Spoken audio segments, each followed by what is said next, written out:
Assalamualaikum warahmatullahi wabarakatuh. Halo teman-teman, kita berjumpa lagi di Belajar Fisika Channel. Hampir setiap negara memiliki biang lala sebagai ikon kebanggaan, seperti Amerika Serikat, Cina, Jepang, dan lain sebagainya. Di Indonesia juga memiliki biang lala yang cukup tinggi, yaitu di Jakarta Garden City, yang merupakan biang lala tertinggi di Indonesia. Kalau kita perhatikan, ternyata biang lala ini menerapkan prinsip fisika, yaitu gerak melingkar. Selain biang lala, contoh gerak melingkar dalam kehidupan sehari-hari adalah putaran ujung jarum jam, putaran suatu titik pada roda sepeda atau mobil, titik di ujung kipas angin, sampai planet mengelilingi matahari, dan lain sebagainya. Oke. Pada video kali ini, saya akan menyampaikan materi mengenai gerak melingkar. Gerak melingkar adalah gerakan suatu benda yang mengelilingi pusat lingkaran, atau gerak yang lintasannya melingkar. Gerak melingkar ini memiliki jari-jari, disimbolkan R, yaitu jarak pusat lingkaran dengan titik tertentu atau benda. R ini bisa disimbolkan R besar atau R kecil.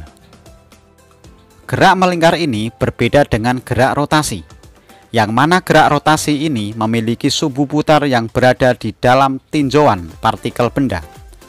Misalkan pada sebuah roda, saat roda berputar secara umum, roda ini dikatakan gerak rotasi, karena kita tinjau secara keseluruhan, dan roda hanya berputar pada porosnya.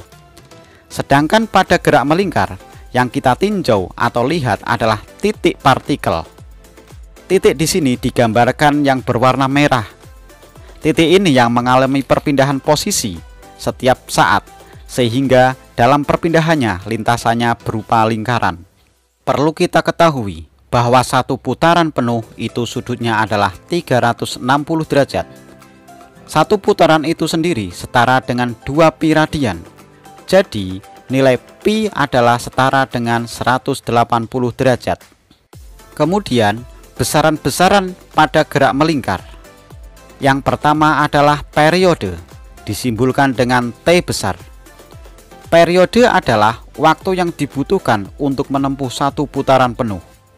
Misalkan dalam satu putaran benda memerlukan waktu 3 detik, berarti periodenya adalah 3 detik. Secara matematis dirumuskan T besar sama dengan T kecil per N, di mana T besar adalah periode, satuannya sekon, T kecil adalah waktu, satuannya sekon, N adalah banyaknya putaran. Yang kedua adalah frekuensi, yang disimbolkan F kecil. Frekuensi adalah banyaknya putaran yang dilakukan setiap 1 detik. Misalnya, dalam 1 detik, benda ini dapat berputar sebanyak 5 kali, berarti frekuensinya adalah 5 Hz. Secara matematis dirumuskan F sama dengan N per T. Kemudian hubungan antara periode dengan frekuensi, yaitu T besar sama dengan 1 per F dan F sama dengan 1 per T, di mana frekuensi adalah satuannya Hertz. Yang ketiga adalah kecepatan sudut, yang disimbolkan dengan omega. Kecepatan sudut adalah besar sudut yang ditempuh tiap satuan waktu. Inilah omega yang lintasannya melingkar. Paling gampang adalah omega itu putaran yang berada di poros. Secara matematis, kecepatan sudut dirumuskan omega sama dengan 2 pi per T, atau dicari dengan omega sama dengan 2 pi kali F. Ini digunakan ketika yang diketahui adalah periodenya, dan yang ini apabila diketahui di soal adalah frekuensi. Yang keempat adalah posisi sudut, yang disimbolkan dengan theta. Posisi sudut adalah sudut yang ditempuh oleh benda dalam waktu tertentu. Misalkan benda dari posisi A menuju B. Nah, theta ini adalah posisi sudut. Secara matematis dirumuskan theta sama dengan omega kali T, atau theta sama dengan 2πf kali T, atau juga theta sama dengan 2pi kali T kecil per T besar, di mana omega adalah kecepatan sudut, satuannya rad per sekon.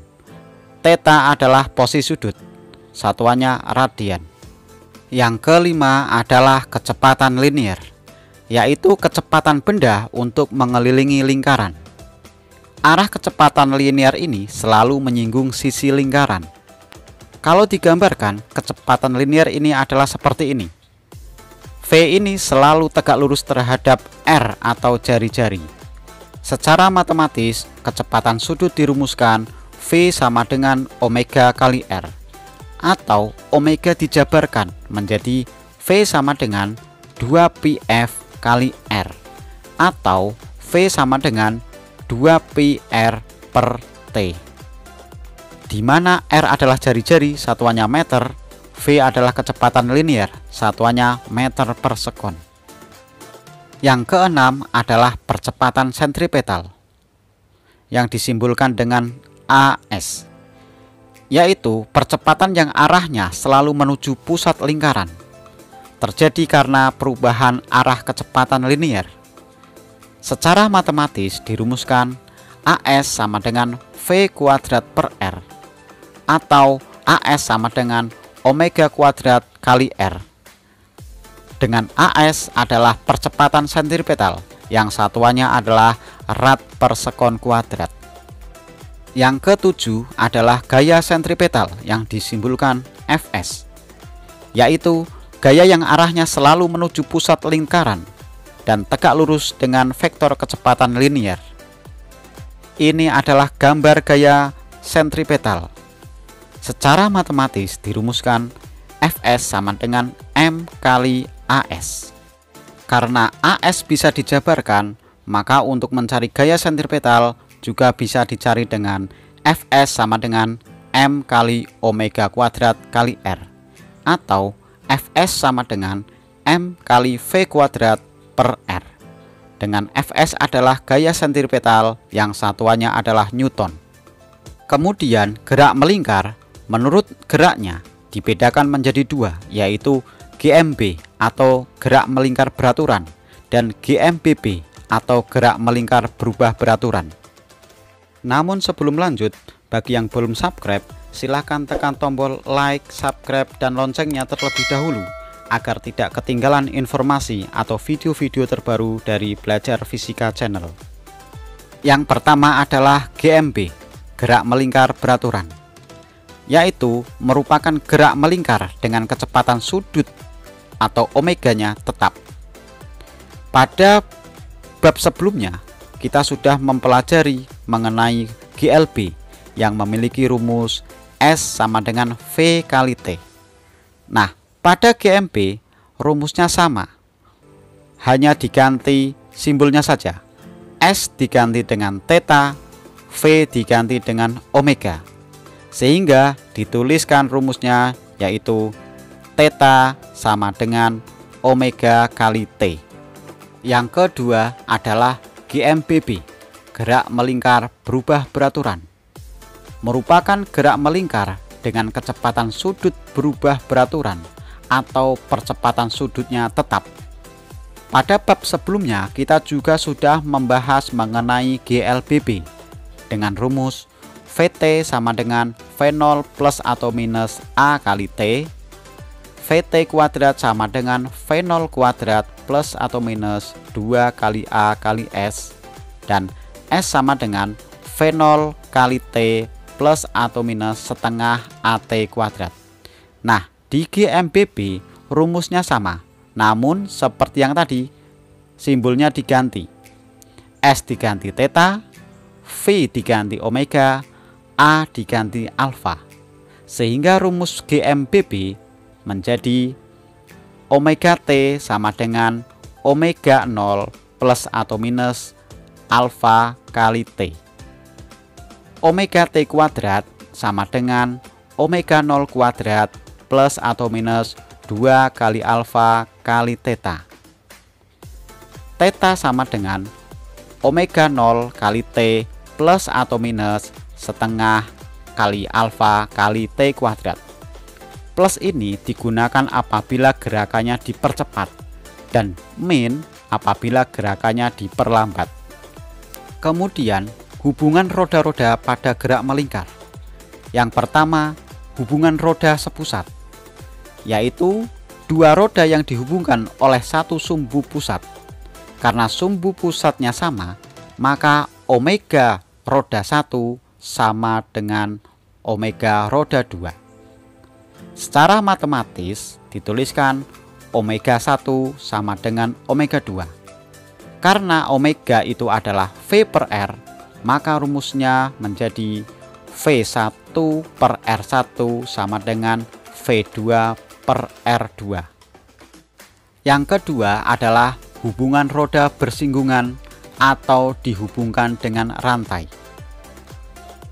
Di sini yang bersinggungan antara kedua roda adalah bagian tepi lingkaran, yaitu pada letak V atau kecepatan linear. Jadi V antara roda 1 dan roda 2 adalah sama. Maka secara matematis dirumuskan V1 sama dengan V2. Karena V itu adalah omega kali R, maka ditulis omega 1 kali R1 sama dengan omega 2 kali R2. Yang ketiga adalah hubungan roda bergerigi. Ini juga yang bersinggungan adalah bagian tepi, berarti sama seperti yang nomor 2 tadi, yaitu V1 sama dengan V2. Karena V adalah omega kali R, namun khusus untuk roda bergerigi, V dirumuskan dengan omega kali N. N ini adalah banyaknya gerigi, berarti ditulis rumusnya adalah omega 1 kali N1 sama dengan omega 2 kali N2. Sekian, terima kasih sudah menonton video ini, semoga bermanfaat. Jangan lupa like, comment, share, and subscribe, dan tonton video pembelajaran yang lainnya. Terima kasih. Wassalamualaikum warahmatullahi wabarakatuh.